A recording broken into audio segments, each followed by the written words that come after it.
So to follow up on that, when did you pick up marketing and how does that relate to the continuous online experience that you're after? I'll tell you kind of the two kind of improvement loops. And remember, I was talking about how I learned at Amazon and growing up, like you got to create these kind of self-reinforcing cycles. On the digital side and marketing, how those two things relate is it's going to be really, really difficult for you to kind of create a process for kind of, a great customer experience without owning the demand generation part of it, right? And so, and you see this very typically outside of healthcare to where either chief digital officer reports to the chief marketing officer or vice versa, right? And you see that all the time outside of healthcare. And the way it works for us is, we're investing in brand, and so that basically makes sure that people, have just general name recognition, about Providence.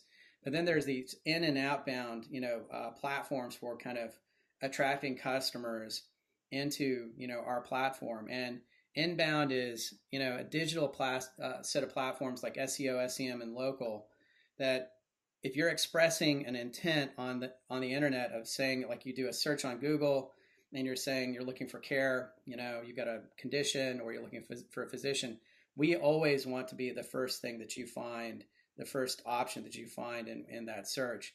And then we want to push you through a really, really seamless digital transaction so that we can kind of get you into our ecosystem. And then we get you into an engagement platform that we talked about just a few minutes ago. So that's how the marketing and digital have to kind of work together.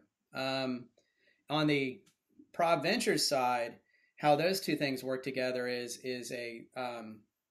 an innovation cycle where basically we go out and we look for needle moving opportunities for digital, where digital will really help with the customer experience or improve clinical outcomes or improve operations. And we stack rank those, work with our clinical and operations colleagues to determine which ones we're going to go after. And then we walk it through a process. And step one is, in our current portfolio, technology portfolio, do we already own a solution to the problem?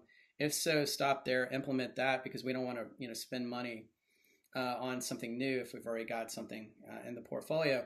But then if we don't have something, then we give it to Prov Ventures and they go out and they look for what we call best of breed. And if they can't, what they'll look for are companies that absolutely crush that problem.